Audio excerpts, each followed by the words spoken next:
اے محبوب اب رک جائیں, آپ کا رب خود قریب آ رہا ہے.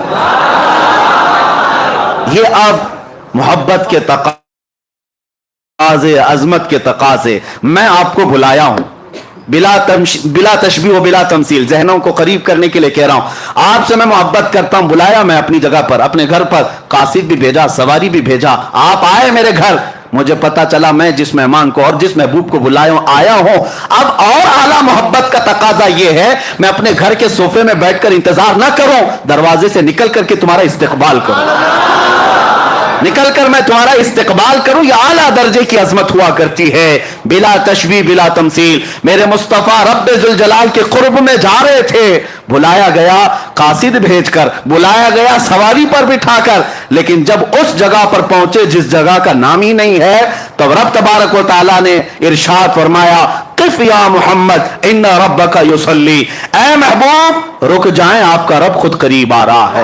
اب کتنا قریب آیا, کتنا قریب آیا. اب سورہ نجم کی آیتیں سنو, رب تعالیٰ فرماتا ہے ثم دنا فتدلی فکان قاب قوسین او ادنا, پھر وہ قریب ہوا اور قریب ہوا, پھر وہ قریب ہوا اور قریب ہوا, اتنا کہ دو کمانوں کے بیچ کا جو حصہ ہوتا ہے اس سے بھی زیادہ قریب ہوا. اب یہ جو استعارہ اس کو کہتے ہیں عربی میں, تشبیہ دی گئی کمان سے. کمان کیوں؟ یہ بہت ہی نفیس بات ہے اس کے اندر. کمان سے بھی زیادہ قریب ہو. آپ کبھی سنے آپ اپنی زبان میں کہ کمان سے بھی زیادہ قریب ہے؟ قاب قوسین, یہ قرآن پاک سورہ نجم میں قوسین کہتے ہیں. تیر کمان تو دیکھا ہوگا نا, ہاں کمان جو ہے وہ اس طرح سے گول, ہاف دائرہ, ہاف سرکل. یہ جو کمان ہے اس سے تشبیہ کیوں دی گئی؟ ایک دو کمانوں سے بھی کم کا فاصلہ رہ گیا. اصل میں لوگ یہ سمجھتے ہوں گے یہ جو تیر کمان ہے یہ نہیں ہے, عربوں کی ایک کہاوت ہے یہ, کیونکہ قرآن عربی میں نازل ہوا عربوں کو چیلنج کرتے ہوئے. ان کے ہاں جو محاورے چلتے تھے وہ کیا ہے پتہ ہے؟ عرب قبیلوں میں, عرب خاندانوں میں ایک دستور تھا, دو خاندان والے جب صلح کرتے, جب دو خاندان والے کوئی معاہدہ کرتے, ایگریمنٹ کرتے کہ آج سے ہم اور آپ سگے بھائی کی طرح ہیں, محبت میں ہم ایک دوسرے سے بہت قریب ہیں, تو کیا کرتے تھے پتہ ہے؟ ایک خاندان کا لیڈر دوسرے خاندان کا لیڈر دونوں میدان میں آتے اور دونوں کے ہاتھ میں کمان ہوتے تھے. توجہ سے سنیں, دونوں کے ہاتھوں میں کمان ہوتے اور تیر بھی ہوتے. دونوں محبت کا ایگریمنٹ کر رہے ہیں, دونوں دو خاندانوں میں جب صلح ہوتی اور محبت کا معاہدہ ہوتا تو یہ کرتے, دونوں کمان لے کر کے میدان میں آتے. اب کیا کرتے, اس قبیلے والا اپنا کمان اس کو دیتا, اس کا کمان خود لیتا, بدل ہوتے, عدل بدل.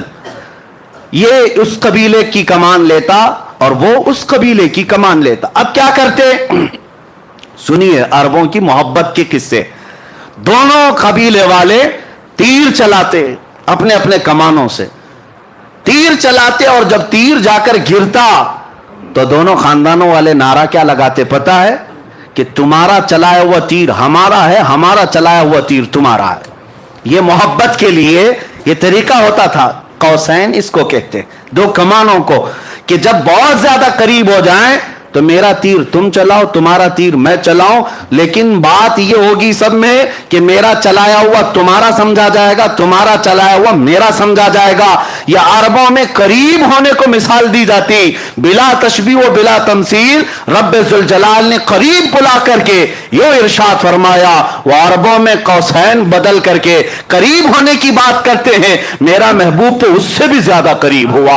اور اسی کو اعلیٰ حضرت اپنے قصیدے میں فرماتے ہیں, میں تو مالک ہی کہوں گا کہ ہو مالک کے حبیب, میں تو مالک ہی کہوں گا کہ ہو مالک کے حبیب.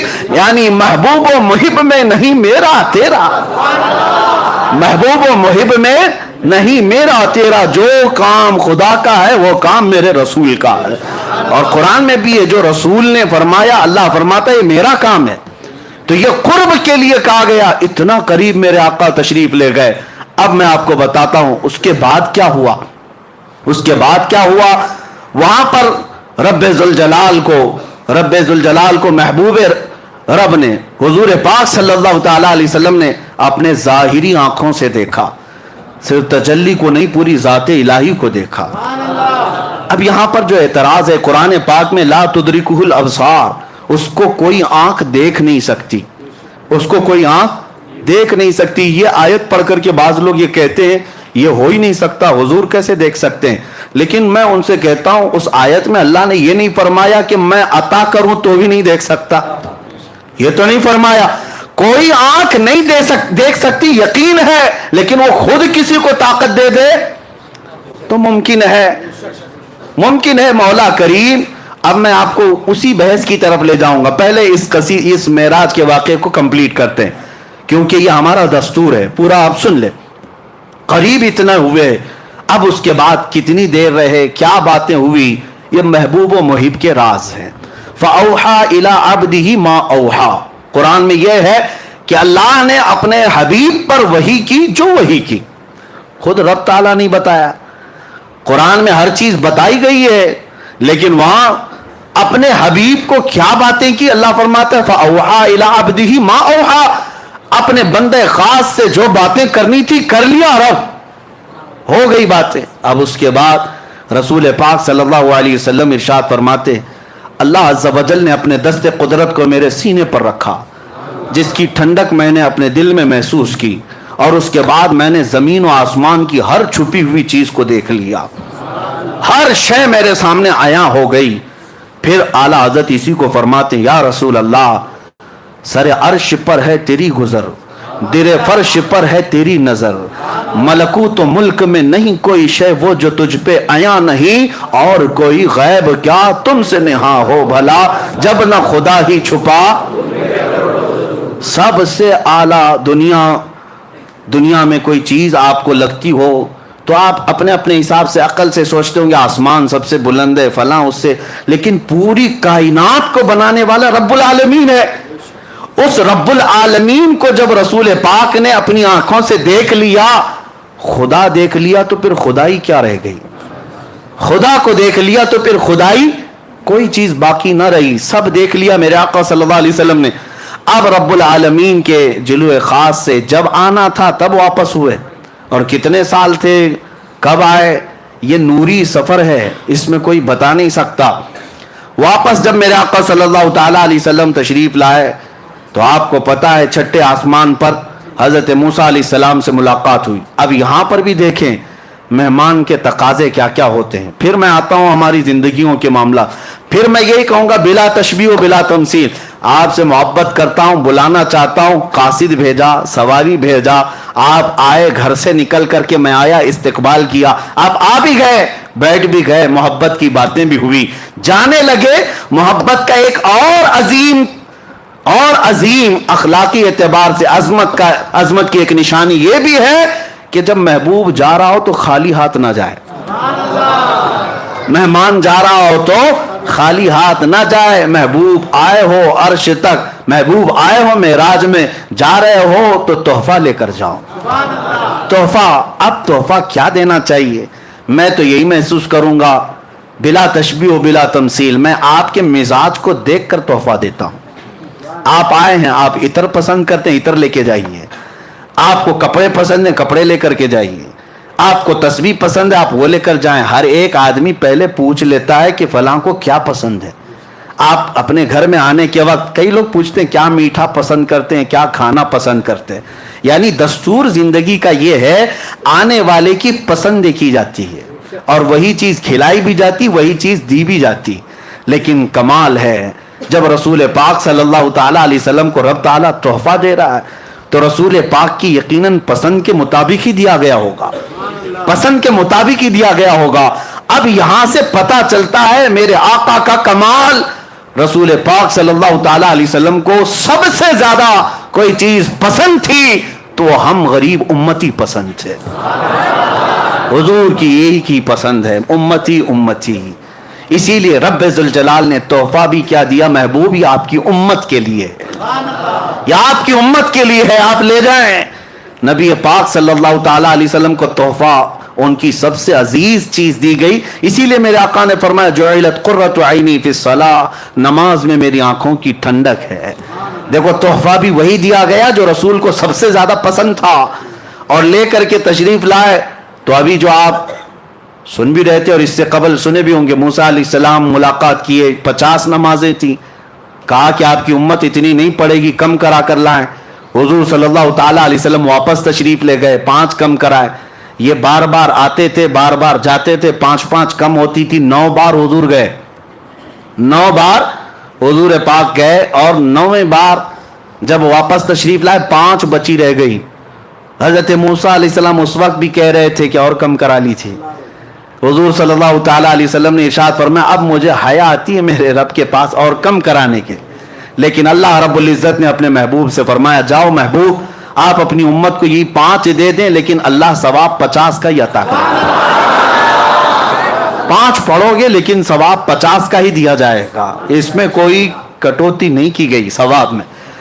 اب یہاں پر بات یہ ہے کہ ایک ہی بار کیوں نہیں کم کر دیے, ڈائریکٹ 45 کم کر دیتے, ڈائریکٹ ایک ساتھ کم کرتے یا 2 بار میں کم کرتے. اب سنیے, آپ کو وہ واقعہ معلوم ہونا چاہیے کہ موسیٰ علیہ السلام نے اپنے زمانے میں ایک مرتبہ اللہ کریم کی بارگاہ میں یہ عرض کیا تھا ربی ارینی, اے اللہ تو مجھے اپنا دیدار کرا دے. اور وہ ایک بار نہیں بار بار کہتے تھے اے اللہ تو اپنے جلوے دکھا, اے اللہ تو اپنے جلوے دکھا, اے اللہ تو اپنے جلوے دکھا. رب تبارک و تعالیٰ کی بارگاہ میں بار بار اصرار کر رہے تھے. تو موسیٰ علیہ السلام کو کوہ طور پر بلایا گیا, پہاڑ پر, اور کہا گیا کہ آپ یہاں کھڑے رہے, رب تعالیٰ اپنی تجلی کی ایک ہلکی سی جھلک آپ کے سامنے پیش کرے گا. اور وہ اتنی چھوٹی کہ سوئی کے ناکے سے بھی کم, سوئی کے کونے سے بھی زیادہ چھوٹی, اور وہ ایک درخت پر ڈالی گئی. موسیٰ علیہ السلام جھپکتی آنکھوں سے ابھی دیکھ بھی نہ پائے تھے کہ بے ہوش ہو کر گر پڑے. قرآن پاک میں بھی یہ موجود ہے, فلما تجلی ربہ للجبل جعلہ, فلما تجلی ربہ, جب اللہ تبارک و تعالیٰ نے اپنی تجلی کو ظاہر فرمایا, خر موسیٰ صعقا, موسیٰ علیہ السلام بے ہوش ہو کر گر پڑے. اور اس کے بعد پھر اٹھے تو کہا سبحانک تبت الیک, تو بہت بلند و بالا ہے میرے مولا, میں تیری طرف واپس آتا ہوں. یعنی اس بات کی طرف سے میں واپس آ جاتا ہوں, اب تمنا نہیں کر پاؤں گا. اب موسیٰ علیہ السلام نے بار بار اصرار کیا تھا رب کو دیکھنے کی, لیکن نہیں دکھایا گیا. اسی کو اعلیٰ حضرت فاضل بریلوی رحمۃ اللہ تعالیٰ علیہ فرماتے ہیں کہ تبارک اللہ شان تیری تجھی کو زیبا ہے بے نیازی. یا رسول اللہ, تبارک اللہ شان تیری تجھی کو زیبا ہے بے نیازی, کہیں تو جوش لن ترانی کہیں تقاضے وصال کے تھے, وہ سرور کشور رسالت جو عرش پر جلوہ گر ہوئے تھے, نئے نرالے طرب کے ساما عرب کے مہمان کے لیے تھے. میرے آقا صلی اللہ تعالیٰ علیہ وسلم کو بلا کر دکھایا گیا. اب میں آپ کو بتاتا ہوں یہ 45 نمازیں 9 بار میں کم کیوں گئی. فقہاء کرام اور شارحین فرماتے ہیں موسیٰ علیہ السلام نے جو اصرار کیا تھا نا, اے اللہ تو دکھا دے, اپنا دیدار کرا دے, کتنی بار کیا تھا؟ 1 بار, 2 بار, 3 بار. موسیٰ علیہ السلام نے ٹوٹل 9 بار مانگا تھا کہ اے اللہ تو اپنا دیدار کرا دے. کتنی مرتبہ؟ 9 بار. اور اللہ کا ایک وعدہ ہے کہ اللہ اپنے نبیوں کی دعا کو رد نہیں کرتا, اور اگر فوراً نہیں قبول کی گئی تو تھوڑی دیر کے بعد قبول کی جائے گی, ابھی نہیں تو بعد میں. موسیٰ علیہ السلام نے 9 بار کہا تھا کہ مولا تو اپنا دیدار کرا دے, اپنا دیدار کرا دے, اپنا دیدار کرا دے. ان کی ہر دعا کو اللہ نے محفوظ کر رکھا تھا, ہر دعا کو اللہ نے محفوظ کر رکھا تھا. اے موسیٰ وہ وقت بھی آئے گا جب تجھے جلوے دکھائے جائیں گے, لیکن جب وہ وقت آیا معراج کا, اب رب تبارک و تعالیٰ اپنے حبیب کو جب بھیجا زیارت کے بعد, 6 آسمان پر موسیٰ علیہ السلام سے ملاقات ہوئی تو رب کا یہی حکم تھا, موسیٰ تم بظاہر اپنی آنکھوں سے ڈائریکٹ تو نہیں دیکھ سکتے تھے, اپنے حبیب کی آنکھوں میں اب میرے جلوے دیکھو. حبیب میری زیارت کیے آ رہا ہے, نظارے اپنی آنکھوں میں لیے آ رہا ہے. موسیٰ تم ڈائریکٹ تو نہیں دیکھ سکتے تھے, حبیب کی آنکھوں سے اپنے مولا کا دیدار کرو. ہم وسیلے والے اسی لیے ہیں میرے عزیزوں. اگر اعلیٰ حضرت کو پڑھو, کہتے ہیں بخدا خدا کا یہی ہے درد, بخدا خدا کا